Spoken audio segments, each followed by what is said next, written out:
गरीब दास तजा बलख बुखारा बूझ अदम सुल्तानी नु।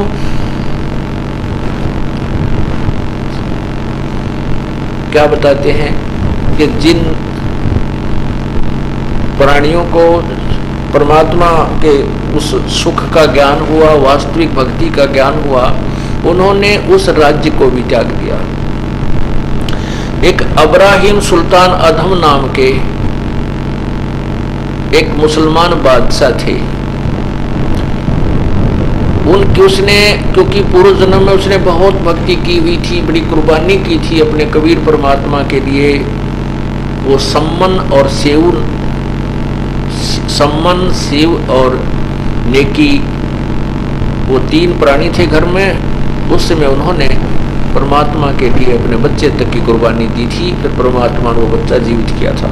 वही सम्मन वाली आत्मा आगे चल के बलख नाम के शहर में,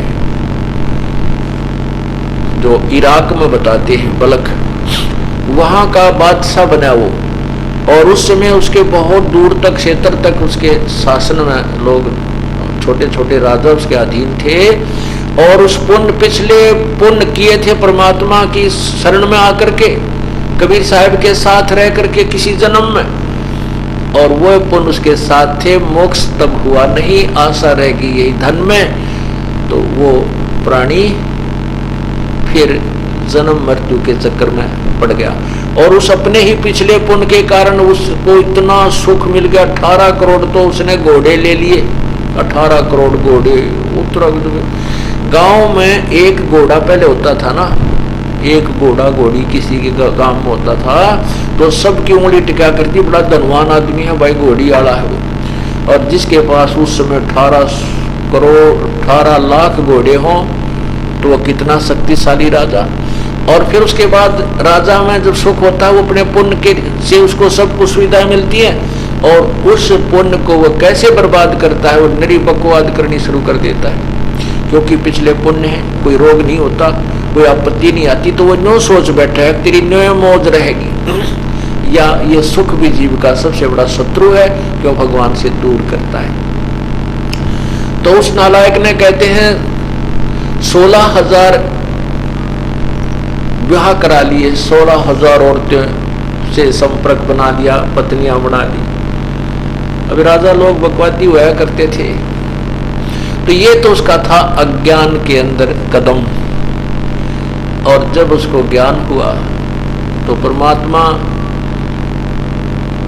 ने कैसी कृपा की उनकी उसके ऊपर।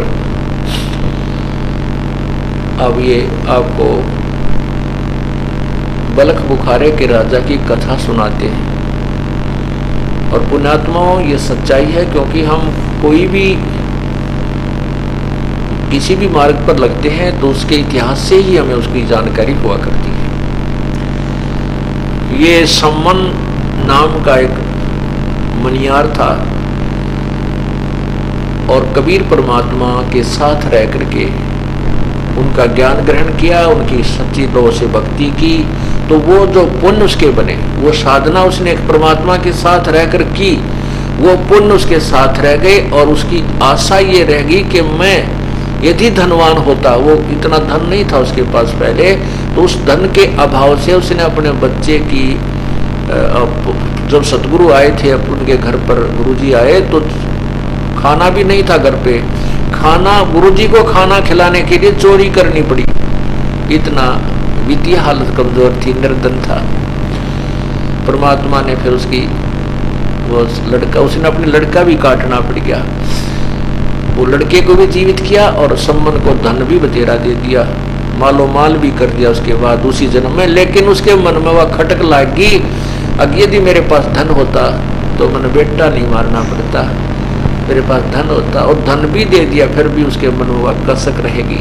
तो वो जो पुण्य कमाई उसने की थी, अगले जन्म में वो एक 9 शेरवा शहर का राजा बन गया, 9 शेर खां नाम का। उसमें भी उसने इतना धन दे दिया भगवान ने, 70 गंज, 70 खजाने, जिसमें एक खजाने में अरबों खरबों का हीरे, लाल, जवाहरात, मोहर, सरबी, सोना होते थे। तो उसमें ऐसे ऐसे 80 गंज, 80 खजाने दाब रखे नो जमीन में, और 80 निशान गाड़ रखे कि राजा के पास 80 गंज यानी 80 खजाने हैं। और कंजूस इतना हो गया, चौनी दान नहीं करता था। परमात्मा कहते हैं जो जन हमारी शरण है ताका उमदास, और गेल गेल लाग्या फिर जब तक धरनी आकाश। जो बच्चा गौ की नजर में जो साई को संत, ये भक्तों के पीछे फिरे भगत वत्सल भगवंत।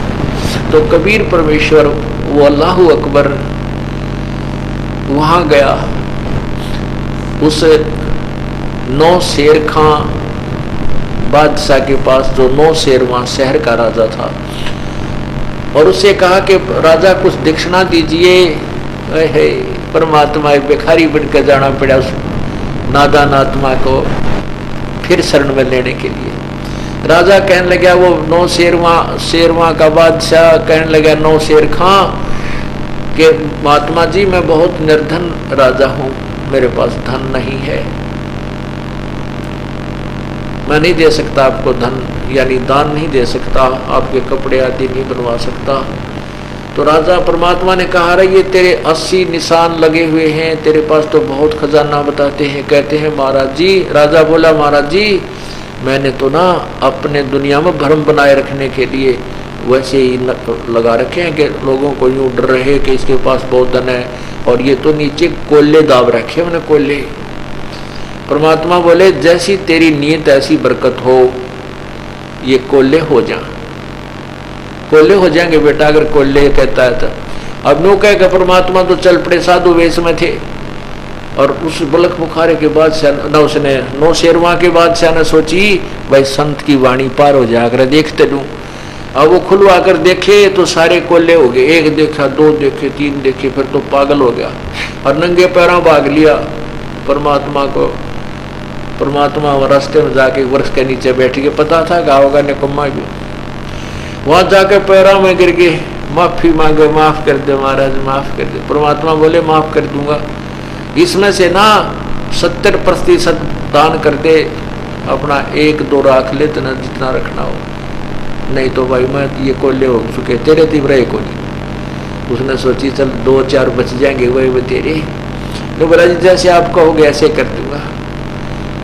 और जो बोला उपदेश ले पहले, अब जो कहोगे नहीं कर दूंगा। उपदेश लिया और कहा दिया, और फिर कहा ये बांट दो, भंडारे ला दे, और परमात्मा के नाम से, अल्लाह के नाम से, खुदा के नाम से। तो उसने वो 50-60 उसमें खजाने बांट दिए। जब खजाने बांट बूट लिए, बुढ़ापा आ गया, जब मन में न्यू आ गई अकर तन तो खाम का एक साधु के कहता है, और सारा खजाना बांट दिया, उनका नाश कर दिया है। और मन में पता नहीं क्या क्या बकवाद आई इसके, नो कर लो वो इतने घोड़े ले लेता, नो करूँ वो ब्याह करवाऊँ, वो गणे गणे फलाना बकवाद, नो सोच के उसकी एक दिन मृत्यु होगी। अब वो जो परमात्मा के संग में रहकर परमात्मा ने उससे दान पुण्य करवाया, वो उसके साथ रहा। अगले जन्म में वो अब्राहिम सुल्तान नाम से बलक शहर में उसका जन्म हुआ, और फिर वहां वो फिर भूल गया भगवान, क्योंकि वो पुण्य किया हुआ तो था परमात्मा के साथ भक्ति का, वो कमाई उसके साथ थी, और वो उसको इतने ठाठ सुख हो गए। वो ये सोच रहा था कि जो मैं वर्तमान में अपनी मुसलमान धर्म के आधार पर जो भी पूजाएं करता हूँ, इससे मुझे ठाठ हो रहे हैं, यह भूल हमारे लाग रही है। आज जो भी सुखी नजर आता है, जिसके पास भी धन दौलत या ठीक सुख है, वो कभी परमात्मा कबीर जी के संग रह करके भक्ति कर चुका है, वो नाम की कमाई आज उनके साथ है। और वो वर्तमान में साधनाएं भी शास्त्र विरुद्ध कर रहे हैं तो भी वो सुखी नजर आते हैं। तो वो ये सोच रहे हैं कि हमने जो सुख हो रहा है हमारी इन पूजाओं से जो हम कर रहे हैं, नहीं, ये भूल चुके हैं कि ये तो पहले जन्म के प्रारब्ध आपको मिला हुआ है। ये याद रखना, आपके गुरु जी से भी पूछ लेना, वो गुरु जी भी यही बताएगा कि पूर्व जन्म की कमाई प्रारब्ध में आपको मिल रही है। तो वर्तमान का अब कोई लेन देन तुम्हारा हिसाब नहीं है। हाँ, वर्तमान में उस पूर्ण परमात्मा की भक्ति के अंदर ये शक्ति है कि वर्तमान में भी आपका परिवर्तन कर सकती है, वो तेरे पास है नहीं, इसलिए आपकी पूर्व जन्म की कमाई ही चल रही है। अब उस पुण्यात्मा को जो उसी अपने ही किए हुए पुण्यों में बैठकर खा रहा है, भक्ति ठीक कर नहीं रहा, सोच रहा है मेरे ठाठ हो रहे हैं, इस माया के जाल से, इस काल के जाल से निकालने के लिए वो परमात्मा जाते हैं।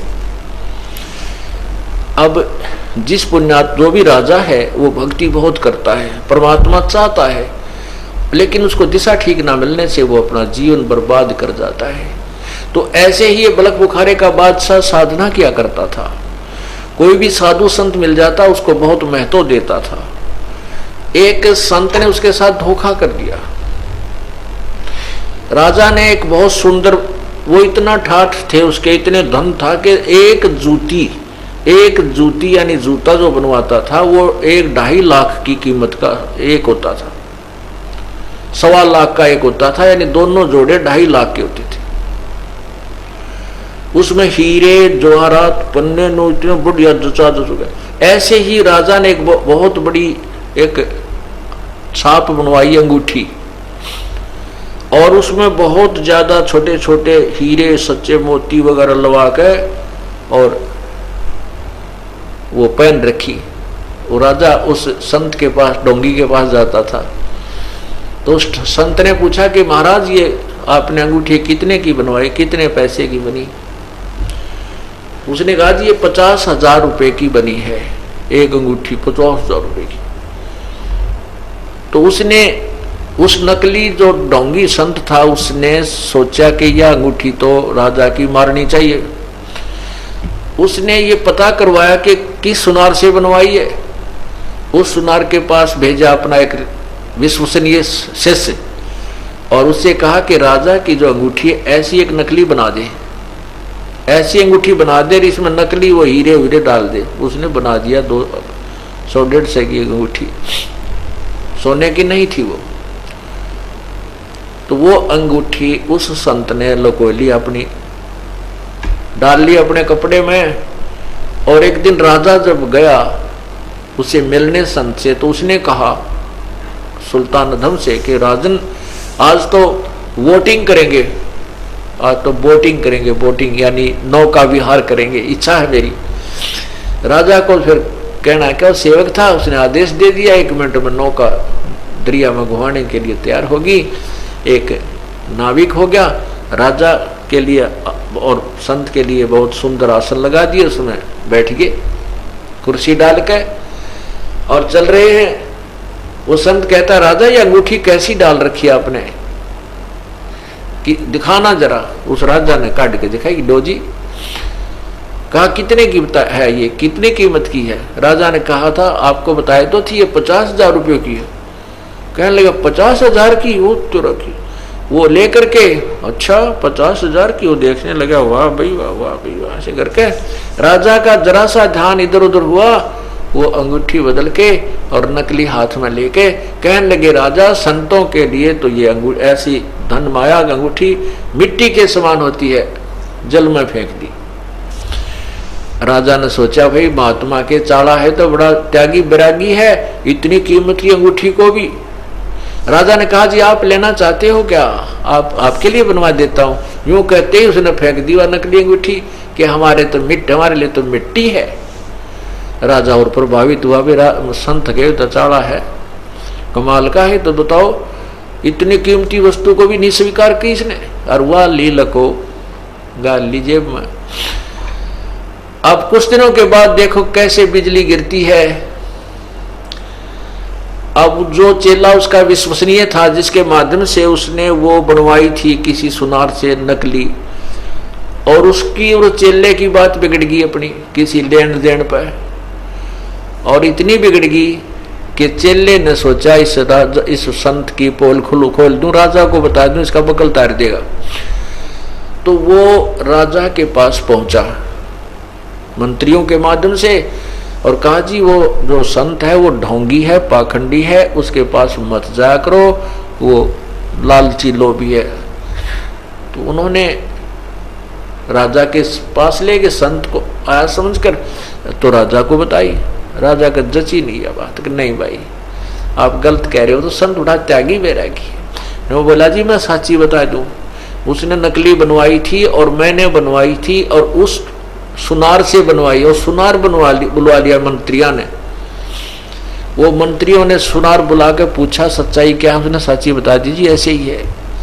तब उस राजा को मंत्रियों ने कहा जी संत ठीक कह रहा है, ये अंगूठी नकली इस सुनार ने बना के दी है।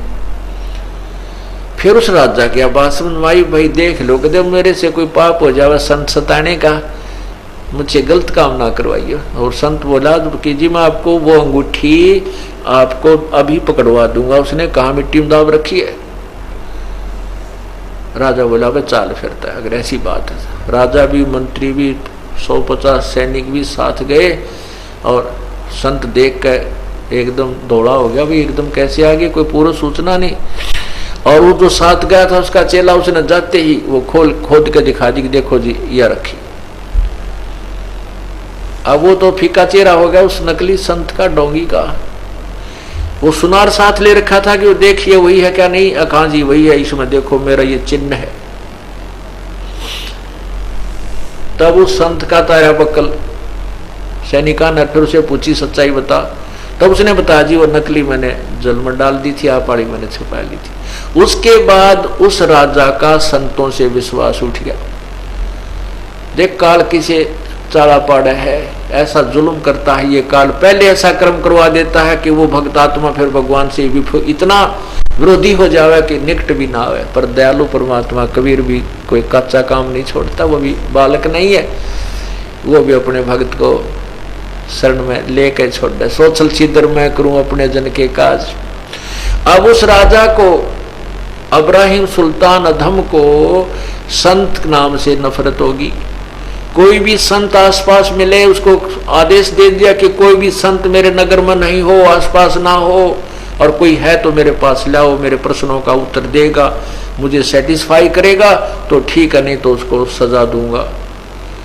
ऐसे कहते हैं 360 संत उसने बंद कर दिए बुलावे और प्रसन्न करे। कहते हैं भाई तुमने अल्लाह देखा है। एक मंडली थी, एक दिन उसको फिर विशेष प्रेरणा हुई। उसके पड़ोस में जहां राजा का महल था उससे थोड़ी सी दूरी पर और किसी भक्त का घर था। वहां पर ये साधु संत आए हुए थे। रात्रि के समय परमात्मा की ऊंचे स्वर में चर्चा कर रहे थे, सत्संग कर रहे थे। और रात्रि की आवाज खामोशी में बहुत दूर तक चली जाती है। शांत वातावरण था। राजा को जब ये आवाज सुनी परमात्मा अल्लाह की, क्योंकि आत्मा तो परमात्मा की तड़प के लिए तड़प रही है परमात्मा के लिए, उस राजा को जब ये सुनाई दिया कानों में परमात्मा की महिमा सुरीली आवाज में, ऊपर बैठ गया छत पर जाके।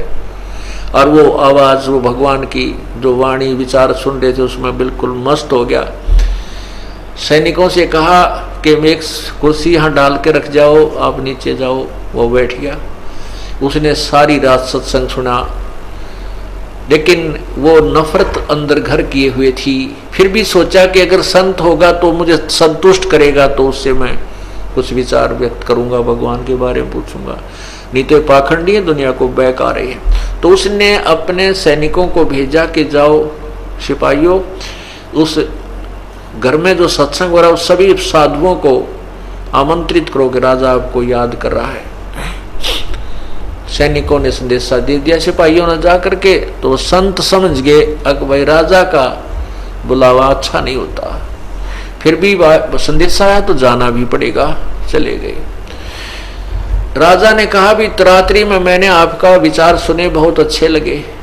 क्या जो तुम विचार व्यक्त कर रहे थे तुम्हारे पास प्रभु की कोई विशेष जानकारी है? मुझे बताओ, मुझे बताओ अल्लाह कैसा है, मुझे दिखाओ वो अल्लाह कैसा है। तो वो इसे हुए थे, ज्ञान उनको थोड़ा बहुत सुनी सुनाई बातों का था। तो उन्होंने कहा, राजा ने कहा कि कैसा, क्या तुमने अल्लाह पा लिया? कोई कहता मैं 30 साल से लगा हूं, कोई कहता मैं 40 से। क्या तुमने अल्लाह मिला है? संत कहने लगे जी, और तुम्हें मिला है तो मुझे दिखाओ, नहीं तो तुम्हें मैं चक्की पीसने लगाऊंगा।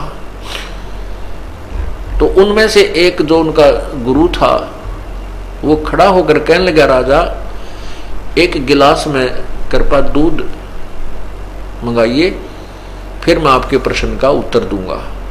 राजा ने गिलास, बड़ा गिलास भर के दूध का मीठा करके मंगवा दिया और दे दिया संत तय। और संत जी उस दूध के गिलास में उंगली घुमावर नू देखे कहने लगे राजा, संत जी और राजा कहने लगा कि संत जी पियो इसको, दूध पी लो, मीठा दूध है। कहने लगे जी दूध तो मैं बाद में पीऊंगा, मैंने सुना है कि दूध में घी होता है, पर आपके दूध में घी को ना, इसका के पीऊं मैं। राजा बोला कि राजा हंसा पहले, अरे तू, आपको यही नहीं मालूम कि दूध में से घी कैसे बनता है? दूध को पहले हल्का हल्का ठंडा करके, गर्म करके ठंडा किया जाता है, फिर उसमें जामुन लगाया जाता है, फिर दही बनती है, दही को फिर रिड़का जाता है, फिर वो मक्खन निकलता है, मक्खन को फिर गर्म कर किया जाता है, उससे वो लस्सी निकाली जाती है, फिर शुद्ध घी बन जाता है। समझे? ऐसे बनता है दूध से घी। ऐसे दूध ऊपर, दूध में वैसे घी थोड़ा नजर आएगा। तब उस संत ने कहा कि जिस प्रकार दूध से घी बनाने की विधि है, ऐसे ही राजा परमात्मा पाने की विधि है। हम विधि बताएंगे, आप कीजिए, आपको अल्लाह के दर्शन होंगे। और राजा बोला ऐसी बकवाद करनी है, मैंने बहुत देख लिए, और जाओ इनको डाल दो चक्की पीसने के लिए। अब जेल में डाल दिया, चक्की पीसने की सजा दिया करते कि सेना का आटा भी बन जा और इनकी सजा हो जा। अब ऐसे 360 के आसपास बताते हैं, 359-60 रात वो संत कैद कर दिए, चक्की पीसन लगे रहे। अब वो रोते हैं, हे भगवान तेरे नाम पर दुख है दुख, ये प्रभु यो के बने हमारे साथ दया करो दाता, नहीं तो आपका नाम उठ जाएगा संसार से। अब वो कैद में संत भगत रोने लग रहे। अब जो भी ये परमात्मा पाने की ट्राई कर रहे हैं, भगत हैं चाहे साधु बन रहे हैं, ये है पुण्यात्मा पिछले जन्म की, तो उस कमाई के कारण भी परमात्मा इनसे प्रभावित रहते हैं, इनके पीछे खींचे रहते हैं। तो पूर्ण परमात्मा वो कबीर देव अल्लाहु अकबर, वो अल्लाह कबीर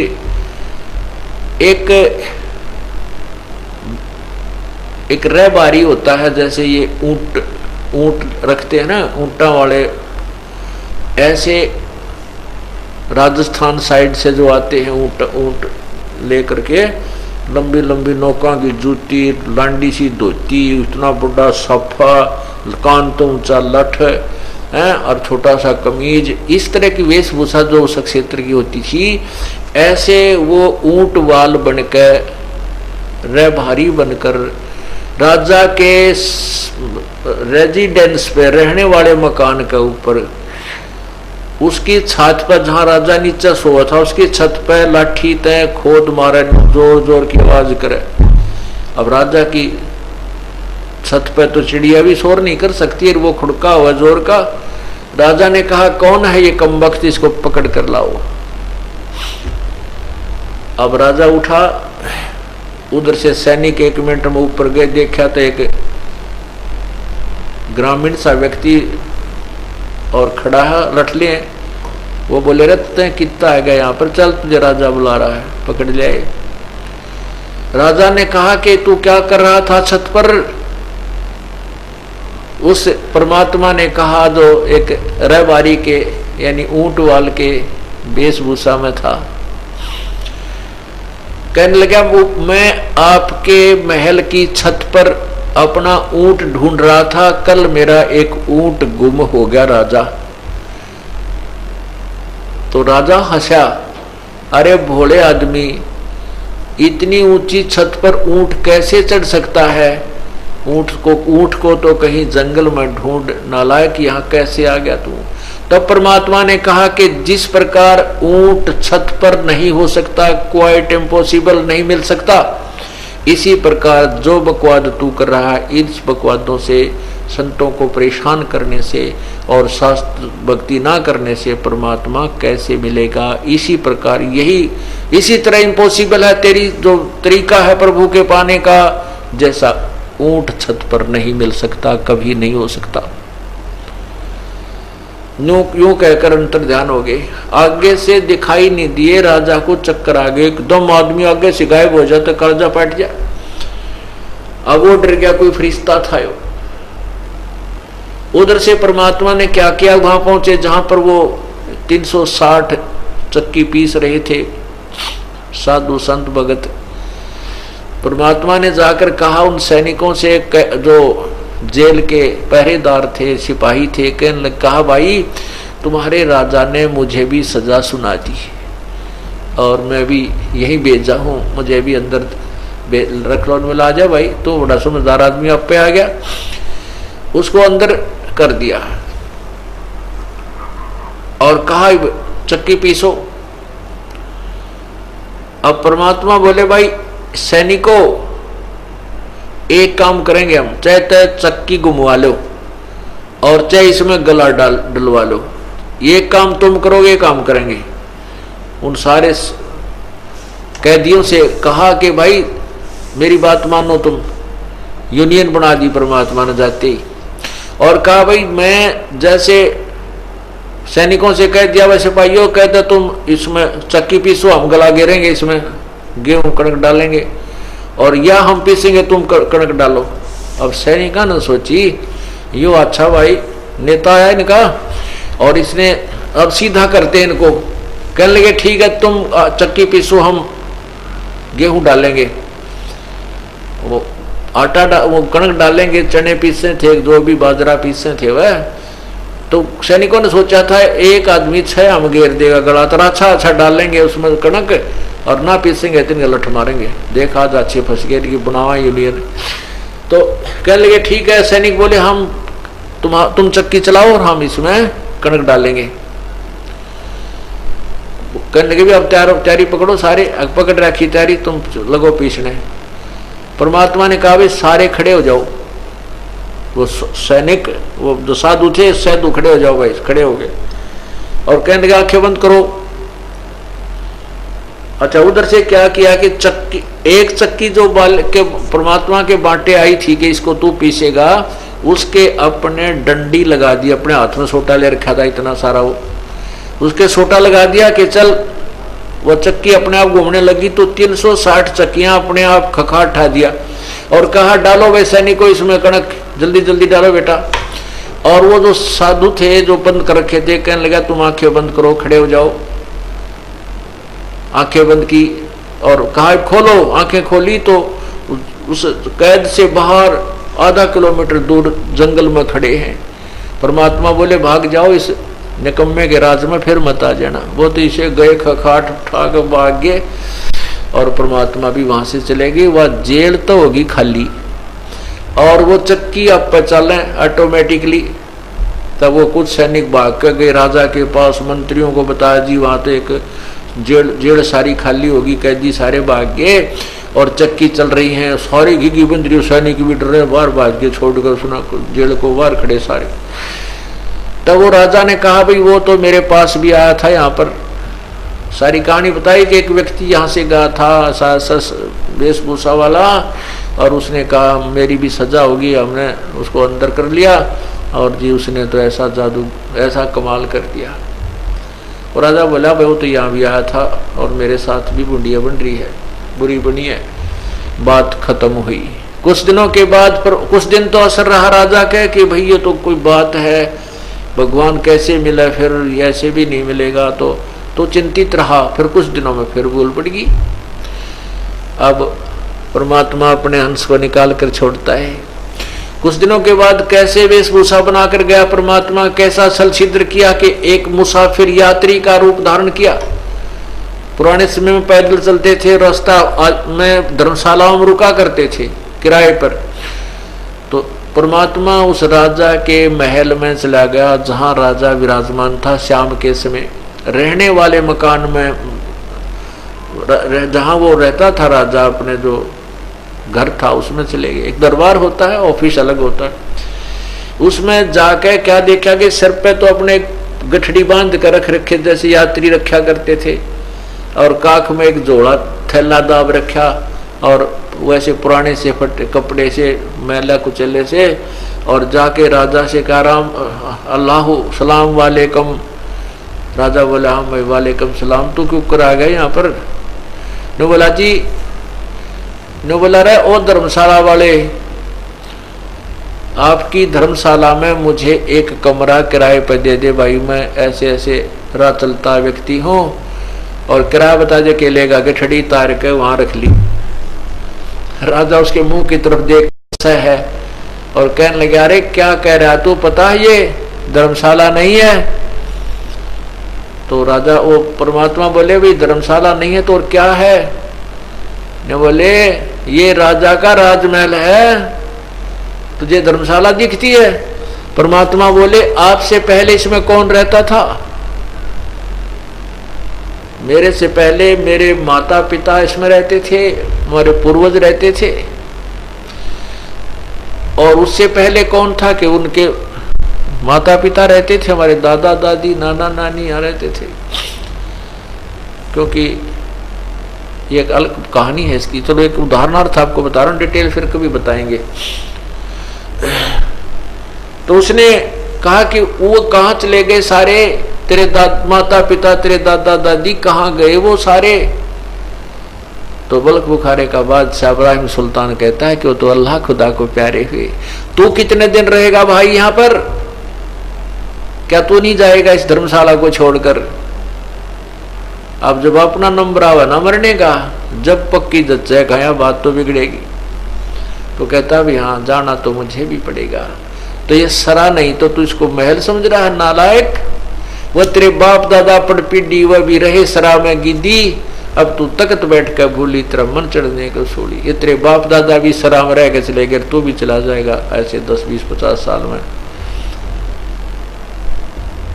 ये तेरे इसलिए मैंने महल सरा बताई, वह तेरे बाप दादा थे भाई, इसलिए मैंने यह महल सरा बताई। अब यूं कहते अंतर्ध्यान हो गए। अंतर्ध्यान मीन अदृश्य हो जाना, अचानक गायब हो जाना सामने से। अब बुलक बुखारा बादशाह कंपन लग गया और चक्कर खा के गिर गया। कुछ दिनों के बाद फिर राजा ऐसे ही कह सुन करके उसको सेट कर दिया। राजा ने, मंत्रियों ने और रानियों ने ऐसे ही फिर गाने बजाने कर करा के वो कर दिया सेट, पड़ा राड़े। भगवान की तरफ रुचि फिर समाप्त कर दी परमात्मा। अब वो राजा रात्रि एक दिन में, दिन के समय एक बहुत बड़ा बाग बनवा रखा था, 9 लखा बाग बोलते, इसमें 9 लाख पेड़ होते थे और उसमें बहुत शुद्ध वातावरण, शांत शीतल हवा। और वहां जाकर के दिन के समय रात्रि में 2 घंटे विश्राम करता था। और वहां उनका जो आसन लगाने के लिए, उनकी वो जो सेज बोलते हैं, उसका जो बिस्तर लगाने के लिए एक बांदी नित नई जाती थी।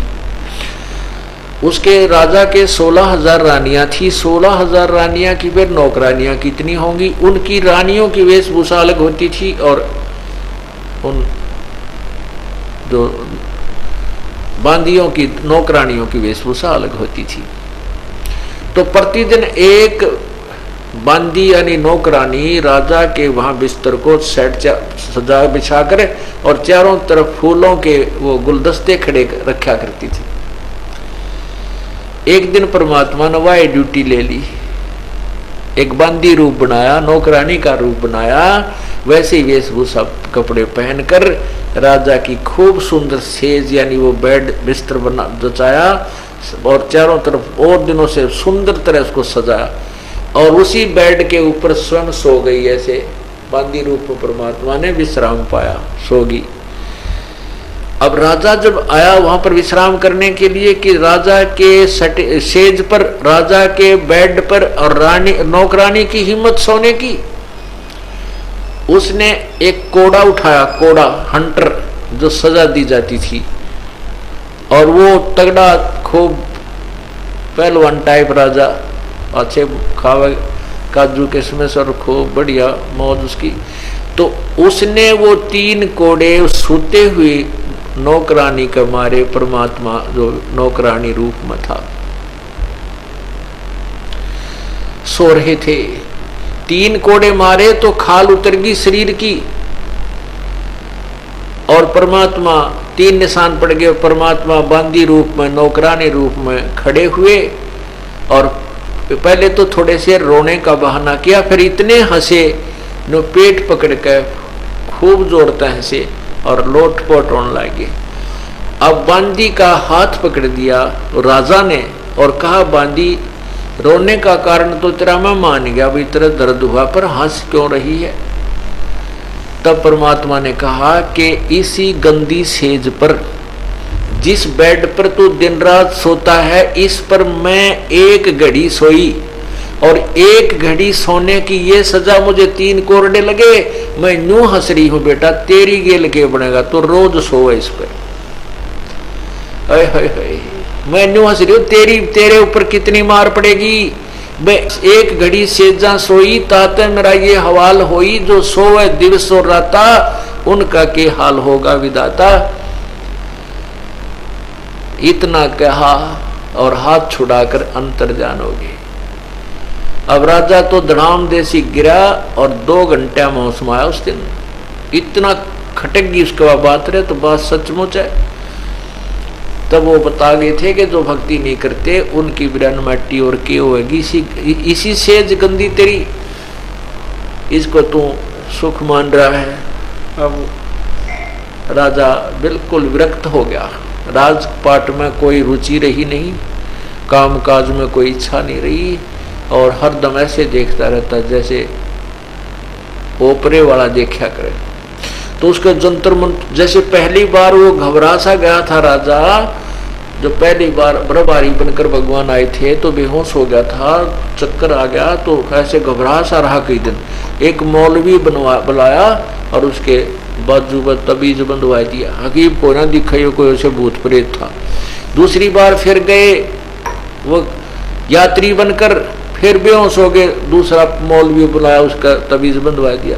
और तीसरी बार जब उस बाग में बेहोश हुए तब एक गले में तबीज बंधवा दिया, हकीम ठीक हो जाएगा। अरे वाह! अब बहुत ज्यादा वो दिक्कत में आ गए। राजा बिल्कुल कामकाज से दूर हो गया। रानियां न चिंता होगी कि छोड़ कर जाएगा राजपाट को, ऐसी ऐसी बातें करने लगा कि ये तो कुछ भी नहीं है, यहाँ तो एक दिन सबने जाना है, ये क्या है, ये तो कुछ दिन का ऐसा साजबाज है। तो रानियों ने चिंता होगी कदे यू राजपाट छोड़ कर चला जाए, मारा क्या होगा, राज उजड़ जाएगा। उसने रानी, जो रानी थी मुखी, उन्होंने कहा कि तुम राजा को बाहर ले जाओ शिकार खेलने के लिए। शिकारी राजा लोग बकवा दौड़ कराया करते थे, पहले निरे पाप को माया करते, जंगल में जाते, जीव हिंसा करते थे। तो यो मन सारे उल्टे काम करवाता है, निरे कर्म बिगड़वा देता है, फिर गधा बना देता है। अब उस दीनदयाल जानी जान को पता है कि मेरी आत्मा आगे जाके कितना कष्ट पाओगी, ईव तो यु काल के माया में भ्रमित है। तो जंगल में ले गए राजा को शिकार खेलने के लिए। 1 हफ्ता की तैयारी करके जाते थे, हफ्ता 10 दिन वहां रुकाएंगे, पिकनिक मनाएंगे। अब वहां जाकर पड़ाव ला दिया राजा ने और सैनिक साथ चल पड़े शिकार खेलने, यानी कोई जंगली जानवर को मारने के लिए हाथ में तीर ले रखा। अब उनको 2 पैर होगी, सुबह चले थे वह, कोई भी प्राणी नहीं मिला। इतने में एक मृग आया और वो बिल्कुल निकट आ रहा। तो राजा ने कहा, भाई ये मृग जिसके पास से चला जाएगा उसी को सजा मिलेगी, ये जाना नहीं चाहिए। वो मृग नूनू करके राजा के घोड़े के नीचे के निकल गया। अब राजा किसने कहा, नहीं तुझे देखूंगा या पकड़ इसको। अब राजा उसके पीछे घोड़ा लग दौड़ा देता, अकेला, सैनिक पीछे रह गए और वो बहुत दूर निकल गया। नू नू करके आगे जाके वो हिरण दिखाई नहीं दिया, अंतर्ध्यान हो गया। अब चला गया वो 20 मील, यानी कम से कम 30-40 किलोमीटर, 30-35 किलोमीटर जंगल में घुस गया और प्यास गजब की लाग गई। एक जबरदस्त प्यास लगाई, जब 10 मिनट पानी ना मिले तो घोड़ा भी मरे और राजा भी मरे, ऐसी स्थिति होगी। आसपास कहीं जल नहीं। अब उसने याद करा, या अल्लाह, हे भगवान, आज मेरे प्राणों की रक्षा करो। अब पुण्यात्माओं, अब याद रखना इस बात को, गीता जी के अध्याय नंबर 15 के श्लोक नंबर 17 में कहा कि उत्तम पुरुष तु अन्य परमात्मा इति उदाहरते, यह लोक तरह अविश्य विभर्ति अब ईश्वर जो तीनों लोकों प्रवेश करके सबका धारण पोषण करता है, सभी के किए हुए पूर्व कर्म के कारण वही उनकी अर्ज पुकार सुनता है और वह सो लीला करके उसको उसके कर्म का फल उसकी रक्षा भी कर जाता है। उसी समय उस अल्लाह अकबर ने उसके पूर्व जन्म की कमाई के आधार से क्या लीला की, उसकी रक्षा करनी थी प्राणों की। वहां एक सुंदर एक बावड़ी बगीची बनाई, फलदार वृक्ष उसके अंदर 1 सेकंड में मालिक ने तैयार कर दिए पेड़ों पर, और एक सुंदर तालाब, वहां पर एक कुआं और एक झोंपड़ी डाल ली। एक साधु जिंदा महात्मा के रूप होते हैं वहां मुसलमानों में, ऐसा वहां वेशभूषा बना के एक झोंपड़ी में के सामने खुद बैठ गया और 3 कुत्ते बांध रखे बेलते, और एक खाली बेल जो कुत्ते बांधने की होती है वो डाल रखी न्यारी। अब राजा जब आगे आया, अल्लाह अल्लाह कर रहा था, सामने देखा सुंदर बाग और तालाब और कुआं और फलदार वृक्ष। भूख और प्यास दोनों सता रही थी। पहले तो घोड़े को पानी पिलाया, घोड़े को पानी पिलाया तो तालाब में घोड़ा अंदर गया, उसमें पानी में उसके घुटनों तो ऊपर तक पानी, अगले पैर भीज गए। घोड़े ने पानी पिया, फिर वृक्ष से बांध दिया, स्वयं फल तोड़ तोड़ के खाए, पहला पेट भरा। जब छिक लिया, जब देखा कि ओहो सामने एक महात्मा बैठा है और कुत्ते बहुत बढ़िया ले रहा है, तो बहुत अच्छे कुत्ते ले रखे हैं इसने। इनसे राजा से संत से 2 कुत्ते मैं ले चलता हूँ, वहां राजमहल में रखूंगा। यूं सोच के ये विचार करके उस संत के पास जिंदा महात्मा के रूप में परमात्मा विराजमान थे, वहां जाकर कहने लगे, बाबा जी इन 3 कुत्ते का तू क्या करेगा, इनमें से 2 मुझे दे दे। परमात्मा बोले, भाई ये कुत्ते नो देने के कोई ना, बताऊं ये कौन है? कहा कौन है? कि ये जो कुत्ते है ना, ये बलख शहर है ना, कहा जी, ये यहाँ के राजा थे, और जो वर्तमान में राजा जहाँ पर है ना राजा है, ये उसका पिता है, ये इसका दादा है, ये इसका परदादा है। और ये खाली बेल है ना, या जो मैंने खाली रखी है, जो अब बैठा है ना वह गद्दी पर, वो भी कुत्ता बनेगा वो राजा, और उसको फिर इस बेल से बांधूंगा। और फिर उन कुत्तों के एक 3 प्लेट जिसमें काजू किशमिश बना हुआ हलवा रखा था, और वो उनके बांध रखे थे ना जो खूंटे के रस्सी थे, उनसे इतनी दूरी पर रखे हुए थे जो उनका मुंह निकट जावे लेकिन 6 इंच दूर रह जाए, और वो कुत्ते उसकी तरफ भागते खाने के लिए, और वो मुंह नहीं पहुंच पाता तो वो न्यू करते हैं। और फिर वो संगल लेकर परमात्मा ने नो बोला, अब खा लो वो काजू किशमिश के हलवे खुआऊंगा तुम ना, जो भक्ति करी को ना। और वो सांकल लेकर वो बेल दोरा तेरा करके वो ऐसे मारा उनका 3वां घंटों को, हराम जादो जब तो भक्ति करी नहीं, अब खाओ काजू के हलवे खुआऊं तुमने। और नो बोला, ये उसने यो अब वर्तमान में ना उसको बांध दूंगा, इसमें कुत्ता बनेगा, वो भी भक्ति नहीं करता, बकवाद करता है मेरी। अब नो बोला, भाई नो बोला है महाराज, वो बलक बुखारे का बादशाह मैं ही हूँ। नो बोला, तेरे बाप दादा थे भाई, न बड़ी बदफैल कमाई, और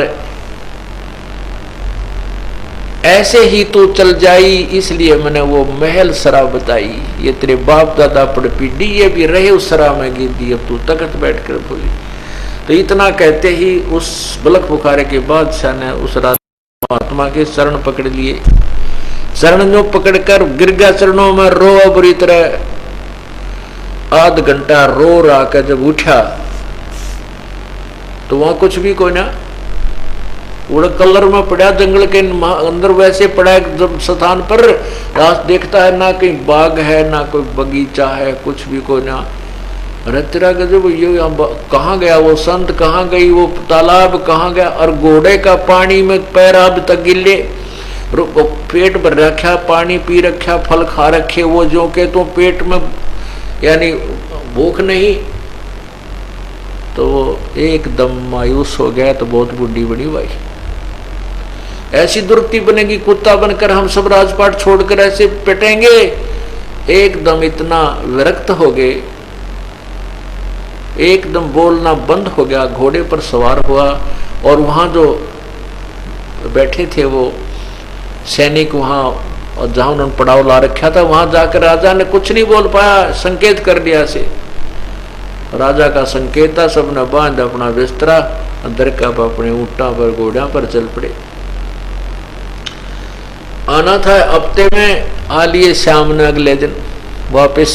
रानियों ने वजीरों से पूछा, मंत्रियों से क्या बात होगी, अब ऐसे क्यों आ गए? इन्होंने बोला जी पता नहीं, एक मृग के पीछे गए थे जंगल में, वहां से वापस आए थे, इनके तो बिल्कुल ये बुरा हाल हो रहा है, ना क्षत बात करते ना कुछ बोलते। राजा अंदर जाकर अपने मकान में एक कमरे में बैठ गया। रानी भी आ गई, जो मुख्य 10-5 रानियां थी वो इकट्ठी होगी, मंत्री भी आ गए और कहने लगे जी आप तो ऐसे ही कहते हो, ऐसे दिखा वैसे दिखा हैं, ये तो आप तो ऐसे है वैसे है, ये तो वैसे दिखते रहते हैं, सच्चाई थोड़ी होती है। इतने में एक कुत्ता आया जिसके सिर में कीड़े पड़े हुए, जख्म, सिर में जख्म और उसमें जीव चल रहे थे, खा रहे थे उसको। और वो कुत्ता आकर के सीधा इब्राहिम के सामने खड़ा हो गया, कहने लगा इब्राहिम अब अवसर मत चुका है, मैं उस शहर का राजा था और ये देख मेरे हाथ क्या, जो जितने मैंने युद्ध किए थे, जितने सैनिक मारे थे, फलाने राजा पर चढ़ाई की थी उसमें मैंने इतने हजारों व्यक्ति मारे थे, आज वो नोच नोच कर खा रहे हैं सारे सैनिकों की आत्मा कीड़े बन के, राजा राज मेरे पास रहा नहीं, आंख खोल ले, कुछ समझा जाता समझा, न्यू कहकर कुत्ता फिर खखाट खा गया, बाज गया। तब वो राजा कहता है कि देख लो तुम्हारे सामने, तुम तो मुझे कहते थे ऐसे है वैसे है। अब यह बात उसका खूब खटकी और सबको बाहर निकाल दिया कि निकल जाओ मेरे कमरे से बाहर, मैं तुम्हारी कोई बात सुनने को तैयार नहीं हूं। अंदर से कुंडी लगा ली। रात के समय सब जेवरा सब कपड़े उतार के एक साल एक चद्दर सुंदर और वो बांध कर शरीर के ऐसे जैसे ये बाबाजी बांध जाकर, और पैरों में केवल जूती जिसकी एक की कीमत 1.25 लाख रुपए थी, पीछे से रस्सा बांध कर नीचे उतर कर महल के, और रात ने स्पीड खींच दी।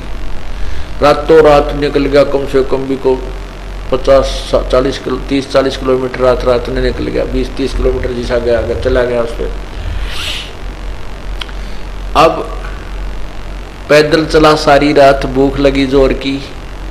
आगे परमात्मा एक मालन का रूप बनाकर बाग का आगे बैठी और इतने मोटे मोटे बेर पीड़े पीड़े टोकरी में धर रखे।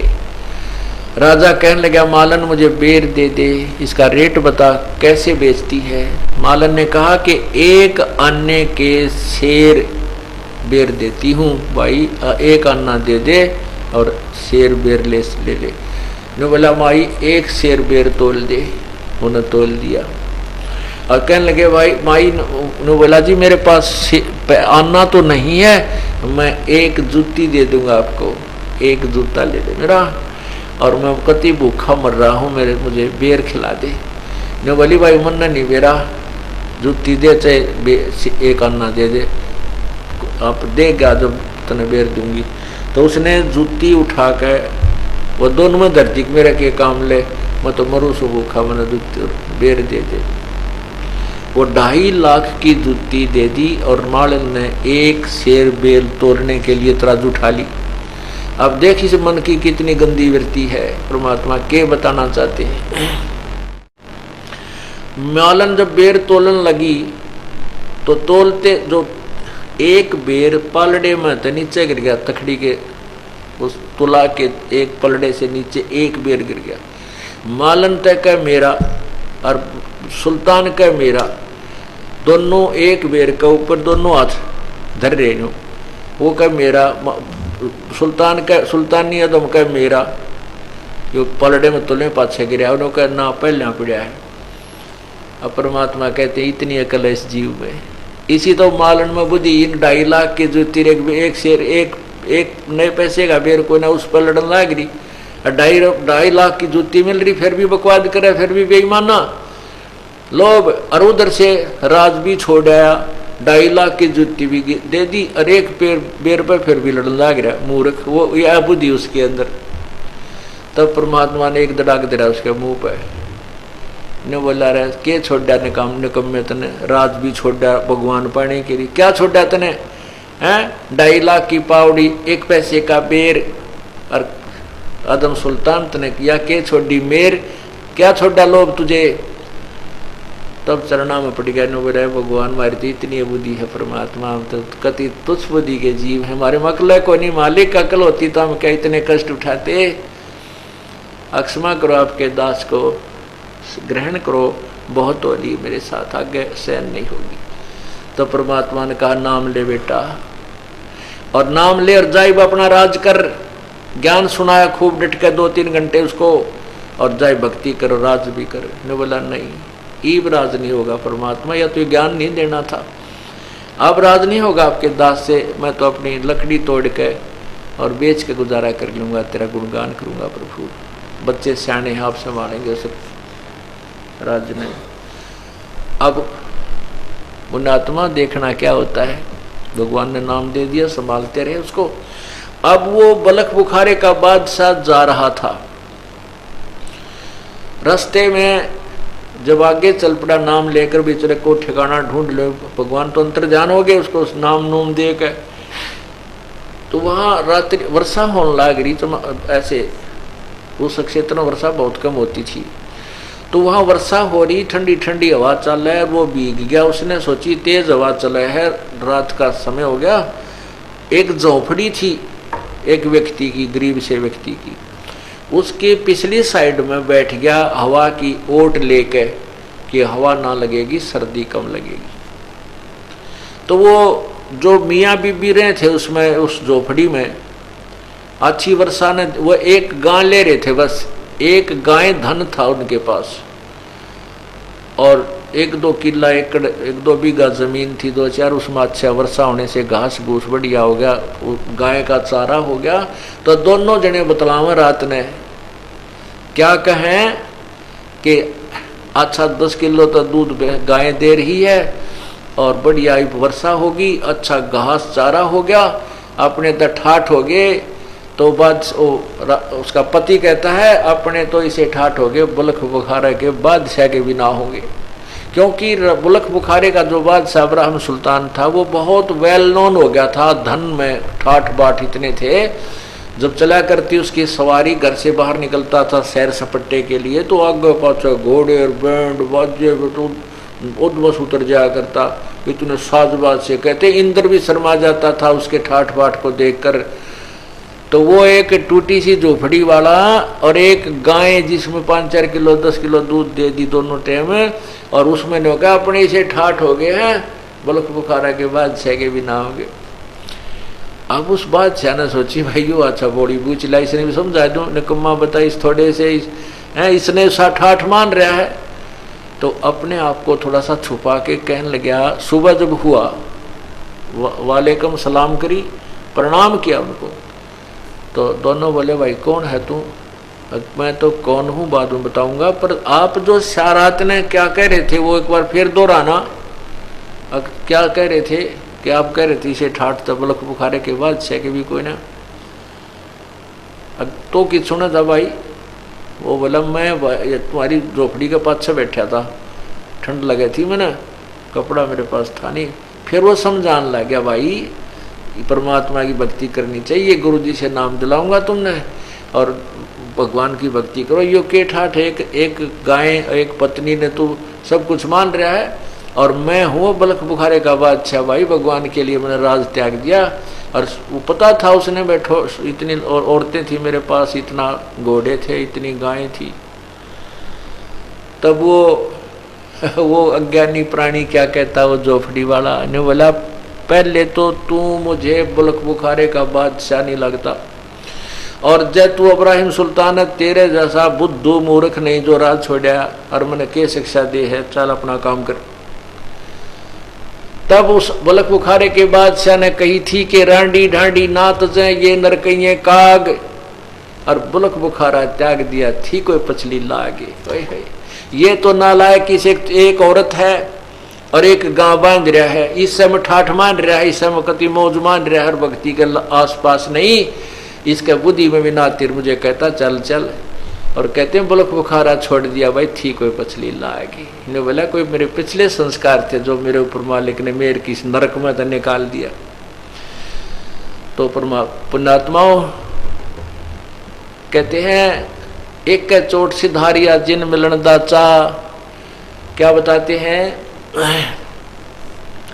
18 लाख तुरा जिन छोड़ी पद्मनी 16 संस, एक पलक में त्याग गए वो सतगुरु के हंस। 18 लाख घोड़े छोड़ दिए, 16,000 रानी,